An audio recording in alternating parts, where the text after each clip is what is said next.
کہنے سے 90 نیکیاں ملتی ہیں. کتنی ملتی ہیں؟ اچھا آپ کو کیا لگتا ہے ممبر والوں کو نہیں ملتی ہیں؟ ان لوگوں کو بھی ملتی ہیں ماشاءاللہ. ان کو تو آپ سے زیادہ ملتی ہیں. زور سے تو بولے ذرا سبحان اللہ. عالم کا تو سونا بھی عبادت. زور سے تو بولو ذرا یار. 90 نیکیاں ملتی ہیں. کتنی ملتی ہیں؟ اور سنو حضور فرماتے ہیں جو دل سے سبحان اللہ کہتا ہے اللہ اس کو ایک نفلی حج کا ثواب عطا فرماتا ہے. اور فرماتے ہیں یہ زبان پر ہلکا ہے مگر میزان پر بڑا بھاری ہے. یہ کیا ہے؟ اللہ نے تم کو پیدا اس وجہ سے کیا ہے کہ تم اس کو یاد کرو. اٹھتے بیٹھتے چلتے پھرتے دکان میں مکان میں وہ کہتا ہے میرا ذکر ایسے کرو جیسے اپنے ماں باپ کا ذکر کرتے ہو بلکہ اس سے کچھ زیادہ کرو. اس کو یاد کرو. وہ یاد تمہاری پسند کرتا ہے. تمہارے ذکر کو وہ پسند کرتا ہے. ذکر سے غافل نہ رہو. اس کو یاد کرو. حدیث شریف میں آتا ہے قیامت کے دن اللہ ایک بندے کو بخشے گا تو وہ عرض کرے گا مالک تو مجھ کو کیوں بخش رہا ہے؟ مجھ کو تو یاد بھی نہیں آتا کہ میں نے کبھی کوئی تیرا کہنا مانا ہو. کیوں بخشا ہے مجھے؟ اللہ فرمائے گا او بندے تو بھول گیا مگر تیرا رب بھولنے سے پاک ہے. ایک رات تو دنیا میں سویا تھا نیند میں تھا تجھ کو خبر تک نہیں تھی. تو کربٹ بدل رہا تھا.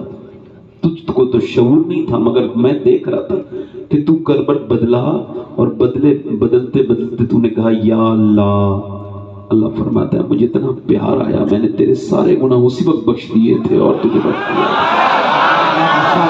نعرہ تکبیر. ہاتھوں کو اٹھا کے نوازے نعرہ تکبیر. نعرہ رسالت. ہمارے سید صاحب کو اللہ سلامت رکھے. بڑے بہت اچھا مائک ہے بھائی آپ کا. تھوڑا سا میں 2-3 شعر پڑھ دوں. انہوں نے مجھ سے کہا ہے پڑھ دوں.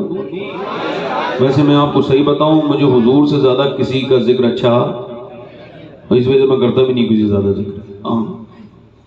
میں ہندوستان کا غالباً واحد ایسا خطیب ہوں جس نے کسی پیر کی تعریف آدھے منٹ سے زیادہ نہیں کی ہے. کیوں؟ جتنا جانتا ہوں اتنا نہیں کہتا ہوں. جھوٹ نہیں بولا جاتا مجھ سے ہے نا. ویسے بولنا بھی نہیں چاہیے تو میں مجھ سے نہیں ہوتا بھائی الحمدللہ. اور حضور نے پالا ہے بچپن سے. اب بڑے ہو کے کیا کسی کی تعریف کرنی ہے یار. بچپن سے حضور کی کر رہے ہیں تو پھر حضور کی کریں گے. ہوتی نہیں اللہ کا شکر. تو 2-3 شعر پڑھ دوں. میں نے ابھی 22-23 دن پہلے یہ کلام مدینے میں بھی پڑھا تھا اور یہ مولانا صاحب نے مجھ سے کہا تو پڑھ دیتا ہوں ہے نا. آپ بہت اچھا سن رہے ہیں. میں نے تقریر تو شروع نہیں کی ابھی تھوڑا سا میں آپ کو تھوڑا سا آپ سے ریپ و بیلٹ بنا رہا تھا. تھوڑا سا آپ ذرا دونوں ہاتھ اٹھا کے کہہ دیں لبیک یا رسول اللہ. لبیک یا رسول اللہ. کیا بتاؤں کہ کیا مدینہ ہے.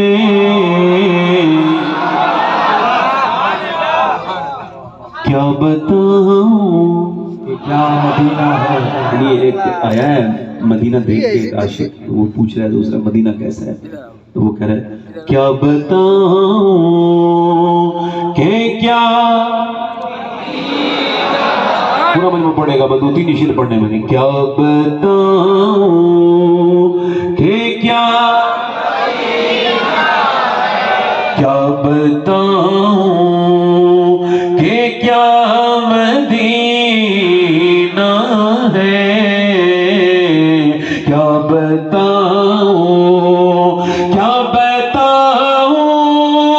کہ کیا مدینہ ہے. کیا بتاؤں کہ کیا مدینہ ہے.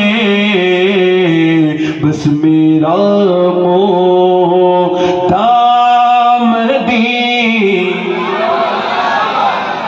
جو مدینہ جانا چاہتا ہوں پڑھ لیں میرے ساتھ. ہاں میرے ساتھ یہ نعت جس نے مل کے پڑھی ہے مدینہ دیکھا دیا ہے اللہ نے. پڑھیں بس میرا موتا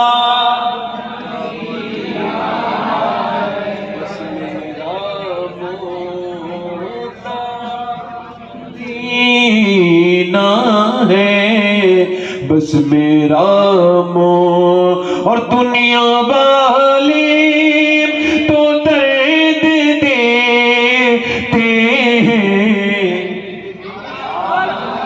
دنیا والی آپ تو مجھے داد نہیں دے رہے ہیں حافظ صاحب، یہ تھوڑی دیر پہلے بہت بول رہے تھے، پڑھیں ذرا بھئی آپ لوگ اتنے تعداد میں نہ ہو، میں تو پھر نعت ہی نہیں پڑھ پاؤں گا. بیٹھ جائیں اب یہاں بیٹھ جائیں. نہیں آپ میں تقریر نہیں کر پاؤں گا، پھر بیٹھ جائیں آپ لوگ.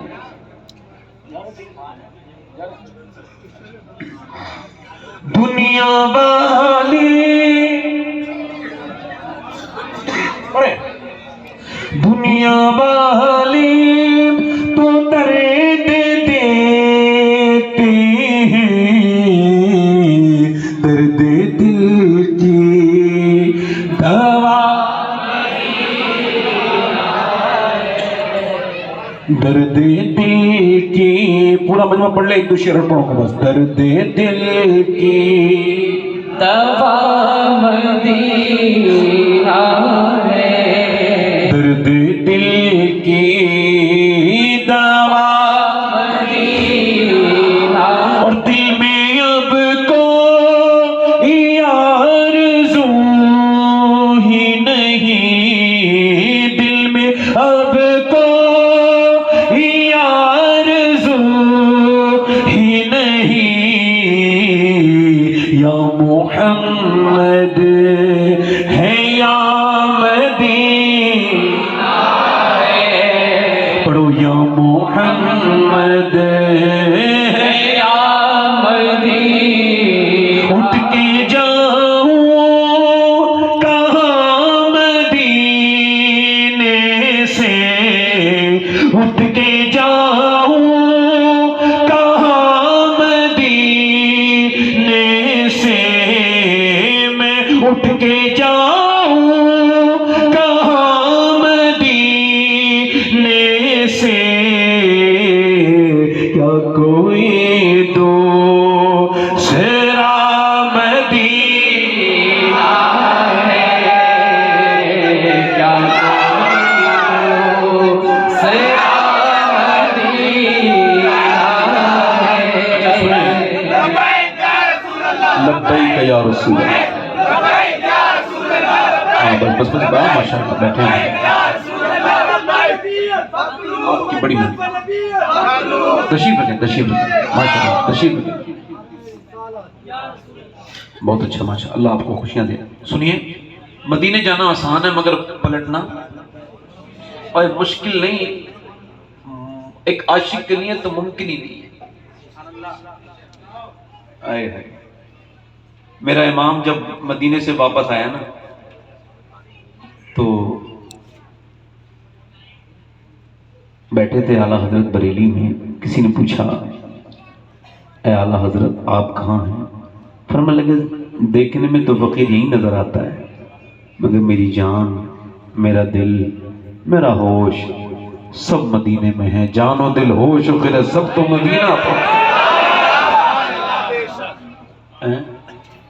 اور میرا امام کہتا ہے کہ ہو گیا دھک سے کلیجہ میرا، ہو گیا دھک سے ہائے رخصت کی سنانے والے.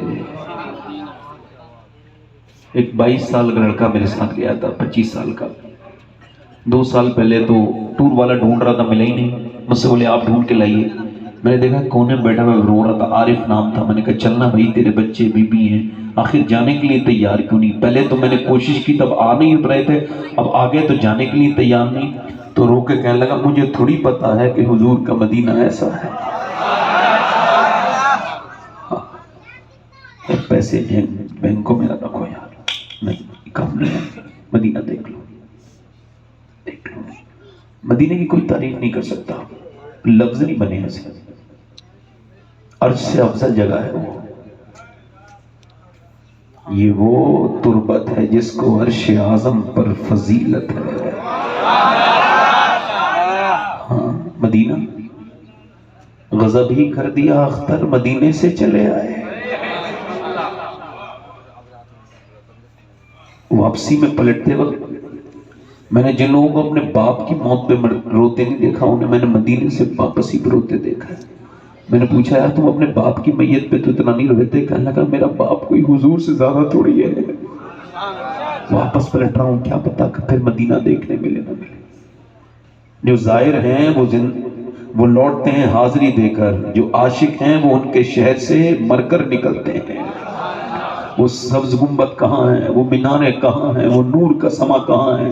میرے حضور اپنے سرکار کے نوکر، مجھ گناہگار سا انسان مدینے میں رہے، بلکہ سرکار کا مہمان مدینے میں رہے۔ میرا امام کہتا ہے، اے دلی کا شاعر تھا، اس نے کہا تھا دل ہی تو ہے نہ سنگ و خیش، درد سے بھرنا آئے کیوں، روئے ہم ہزار بار کوئی ہمیں رلائے کیوں۔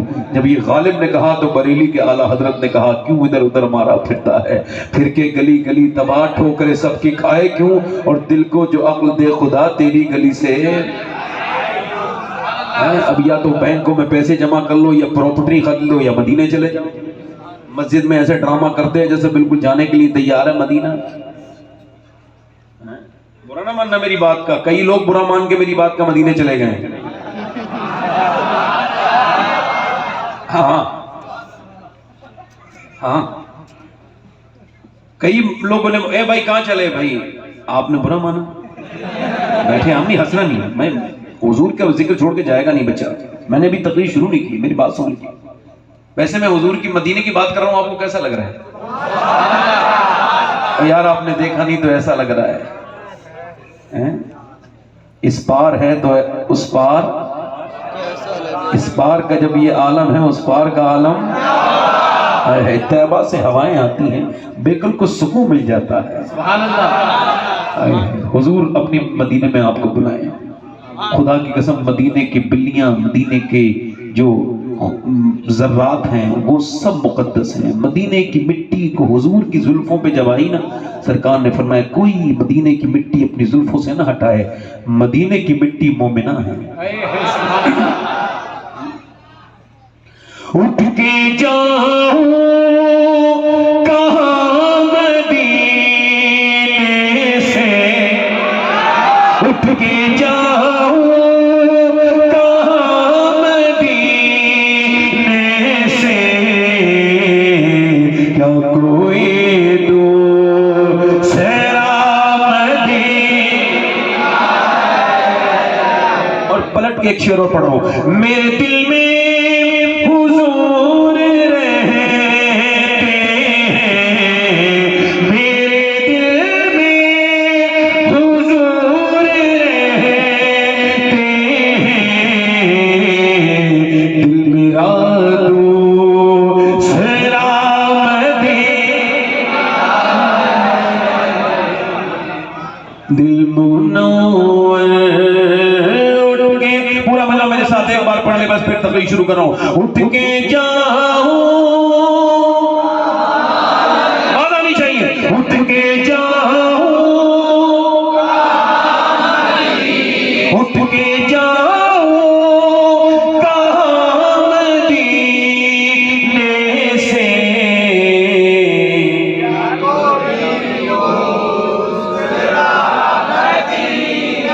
ہمارے گاؤں کا بچہ ہے، ہمارے جنیدہ شریف کا ہے، زور سے بولو سبحان اللہ۔ بیٹے ہم سب کو پہچانتے ہیں، دل لگا کے بولو سبحان اللہ۔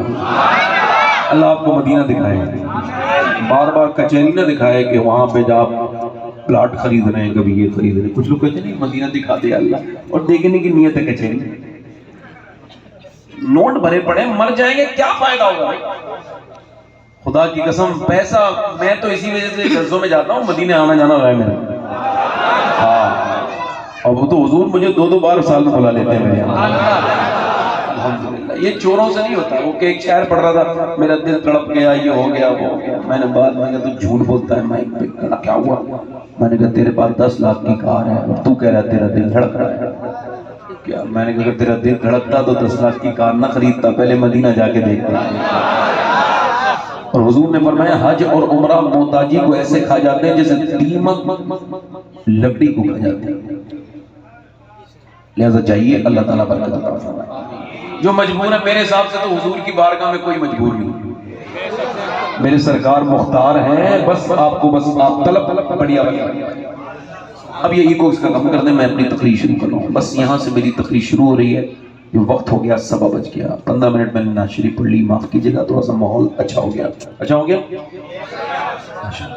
یہ جو بھائی رومال والے ہیں پیچھے کھڑے ہوئے ہیں، یہ رومال والے لوگوں کے لیے دعا کیجیے گا اللہ انہیں ایک ٹوپی خریدنے کی توفیق دے۔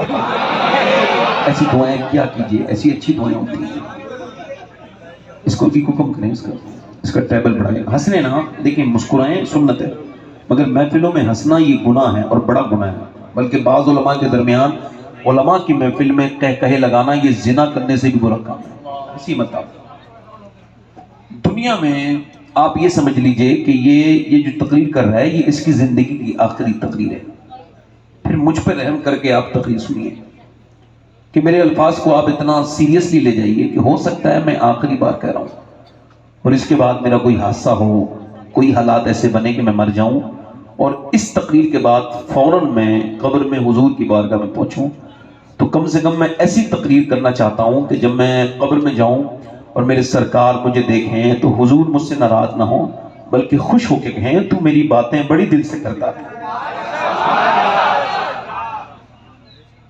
اگر یوں ہو سکتا ہے کہ یہ میری زندگی کی آخری تقریر ہے، حضور فرماتے ہیں ہر نماز کو آخری سمجھ کے پڑھو، تو یوں بھی ہو سکتا ہے کہ اس محفل میں ایک بندہ کوئی ایسا بیٹھا ہو جو آج کے بعد پھر کبھی نصیحت نہ سنے۔ یہ کوئی چھوٹا موٹا ممبر نہیں ہے، یہ سب سے پہلے اس کرسی کا حساب مجھ سے ہوگا، سب سے پہلے قیامت کے دن سب سے پہلے حساب علماء سے ہوگا، علماء سے، اس کے بعد عوام سے ہوگا۔ تو اگر یوں ہو سکتا ہے کہ میری تقریر آخری ہے تو آپ میں سے کسی کی آخری ہو سکتی ہے، یہ بات یاد رکھیں کہ آپ ہر ذکر کو آخری سمجھیں۔ میرے شیخ محی الدین عبد القادر جیلانی غوث العظم نے ارشاد فرمایا کہ جو نماز کو آخری سمجھ کے نہیں پڑھے گا، میرے مولانا کا فرمان کو اگنور کرے گا، اس کی نماز پوری زندگی اس کے لیے حجاب رہے گی، وہ مرغے کی طرح ٹھونگے مارے گا سجدے میں مگر اس کو ملے گا کچھ نہیں، جب تک وہ ہر سجدے کو بتاؤ اس مزے کا کوئی کیفیت بیان کر سکتا ہے یہ سی والی کہ آپ سجدے میں گئے ہیں اور آپ نے وہاں پہ رونا شروع کیا ہے، مالک ہو سکتا ہے تیرا بندہ آگے آگے کبھی تیرے سامنے نہ جھک سکے، تو اے مولا میرے اس سجدے کو اپنی بارگاہ میں قبول فرما لے۔ آپ کو بتاؤں بہترین سجدے کعبے میں ہونے چاہیے تھے، بہترین سجدے ہونے چاہیے تھے مسجدوں میں، مگر آپ کی معلومات کے لیے بتا رہا ہوں بہترین سجدے کعبے میں نہیں ہوتے، اتنے بہترین سجدے مسجدوں میں نہیں ہوتے، اتنے بہترین سجدے جیلوں میں ہوتے ہیں۔ وہ جو جیل سے نکلنے کے لیے قیدی نمازیں پڑھتے ہیں، ان کی ہر نماز میں ان کے آنسو گرتے ہیں، وہ کعبے کو نہیں دیکھتے ہیں پھر بھی اللہ کے سامنے روتے ہیں کہ شاید وہ اس قید سے نکل جائے۔ دنیاوی جیل سے نکلنے والوں اگر وہ اتنا رو سکتے ہیں تو ذرا غور تو کرو، ایک جہنم بھی ایک موجود ہے جو کہ ہم جیسے گنہگاروں کے لیے بنائی گئی ہے، اللہ فضل فرما دے تو معاف کر دے وہ الگ سی بات ہے، مگر غور تو کریں گنہگاروں کے لیے جہنم بنائی گئی ہے، نافرمانوں کے لیے جہنم بنائی گئی ہے۔ تو کیا اگر وہ جو لوگ نماز پڑھ رہے ہیں، وہ جو جیلوں میں نماز پڑھ رہے ہیں، کیا آپ اس بات کو اپنے اندر نہیں لا سکتے؟ یہ آخری تقریر نہیں ہو سکتی؟ مجھے بتاؤ، میرے نبی پاک ارشاد فرماتے ہیں، اچھا میں آپ سے ایک سوال پوچھتا ہوں، آپ مجھ کو یہ بتائیے اللہ نے آپ کو پیدا کیوں کیا ہے؟ کبھی یہ سوال آپ نے اپنے آپ سے کیا؟ آپ کی موٹر سائیکل، اس کا ایک مقصد ہے کہ وہ آپ کو ایک جگہ سے دوسری جگہ پہنچاتی ہے، آپ کی کار کا ایک مقصد ہے، آپ کے فریج کا ایک مقصد ہے، آپ کی واشنگ مشین کا ایک مقصد ہے، تو کیا اللہ نے انسان جیسی خوبصورت چیز بے مقصد پیدا کی؟ اسے پیدا کرنے میں کوئی مقصد نہیں، اس کا مقصد ہے، وہ ارشاد فرماتا ہے میں نے انسان کو جو ہے نا وہ آزمائش کے لیے پیدا کیا ہے، اپنی عبادت کے لیے پیدا کیا ہے، اس وجہ سے پیدا کیا ہے وہ اس دنیا میں اپنے رب کو ڈھونڈے، وہ اپنے اندر رب کو ڈھونڈے، وہ اپنی آنکھوں کو دیکھے اور پھر دیکھے کون ہے اس کے علاوہ، اللہ کے علاوہ جو تیری آنکھیں ایسی بنا سکے جیسی اللہ نے بنائی ہے۔ کبھی سوچا آپ نے، کبھی غور کیا آپ نے؟ آپ کو بتاتا ہوں یہ ناک ہے آپ کی، اس ناک کے اندر ایک ایسی باریک رگ ہے، یہاں پر نس ہے جو آپ کو سونگھنے کی طاقت دیتی ہے، جو بدبو اور خوشبو کو آپ کو احساس کرواتی ہے۔ یہ نس اتنی کمزور ہے، اتنی باریک ہے کہ اس کو دوربین سے دیکھا جائے تو نظر آتی ہے، مگر یہ نس یہ ناک سے اور یہ آپ کے دماغ تک جا رہی ہے، اور جو اسپیشلسٹ لوگ ہیں ڈاکٹر وہ یہ کہتے ہیں یہی نس سونگھنے کا کام کرتی ہے، اور اگر یہ بلاک ہو جائے تو دنیا میں کوئی دوا ایسی نہیں بنی جو پھر اس کو جو ہے وہ اس کے بعد پھر اس کو کھول دے، اس کو انلاک کر دے، اگر یہ بلاک ہو جائے تو۔ اب مجھے بتائیے آپ، ایک نس اتنی چھوٹی جو نظر بھی نہ آئے، ابھی سائنس پوری دنیا کی مل کے اس لائق نہیں ہے کہ اللہ کی بنائی بھی ایک نس بنا دے۔ اگر سائنس جو ہے وہ کتاب تحقیق ہے اور کتاب تحقیق ہے اور قرآن کتاب تخلیق کہ اس میں خالق نے اپنے کلام میں بتایا ہے کہ اس نے کیسی چیزوں کو خلق کیا ہے. لہذا سائنس کبھی قرآن کے برابر تو چھوڑو. قرآن کے اگر سائنس نے یہ کہا ہے کہ یہ جو چاند ہے، یہ جو چاند ہے 700 میل دور ہے، تو یہ صرف اس نے ریسرچ کیا ہے، وہ اس نے بنایا نہیں ہے. ایسے یاد رکھے اللہ نے آپ کی یہ انگلی بنائی. دنیا میں کون ہے جو ایسی انگلی دوسری بنا دے؟ آپ کو آپ بتائیے ایسا کون ہے؟ آپ اگر کھانا کھا لیں تو یہ اندر آپ کے کوئی مشین لگی ہوئی ہے؟ نہیں. اللہ کا حکم جب تک ہے کھانا ہضم ہونا.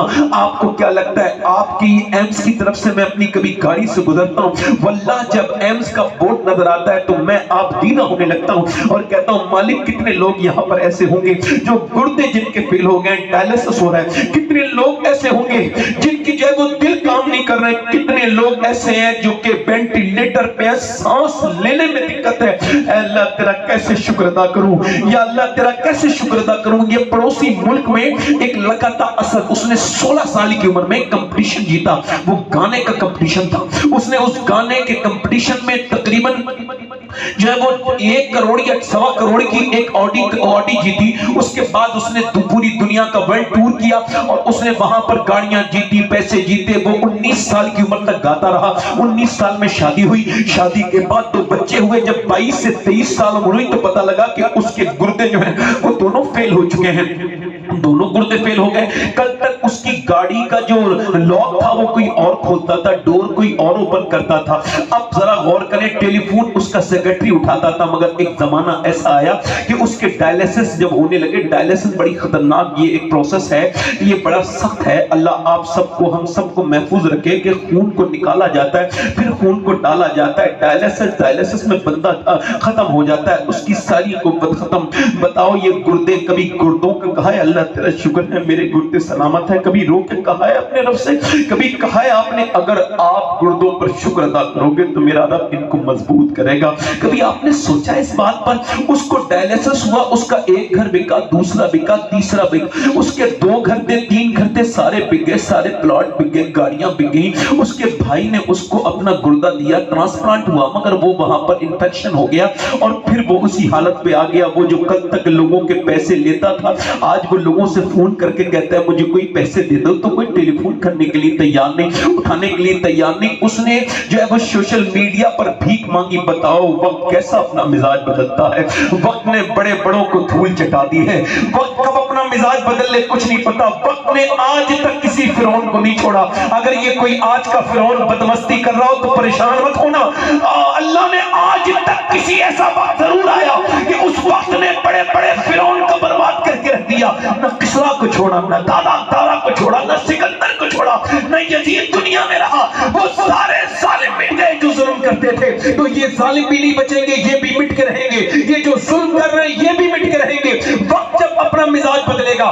اس نے لوگوں سے کہا کوئی مجھ کو دے دے. کسی نے کچھ، اس نے بھیک مانگی سوشل میڈیا پر، مگر پھر بھی اس کا چہرہ کالا ہوتا چلا گیا. نوجوان خوبصورت اس کے اوپر فدا ہوتی تھی دنیا، مگر آج وہ لوگوں سے بھیک مانگ رہا ہے. 2 بچوں کے سر پہ ہاتھ رکھ رہا ہے. آدھا گھنٹے کے بعد مر جانا ہے. کسی نے پوچھا اسد دنیا میں گھوما ہے؟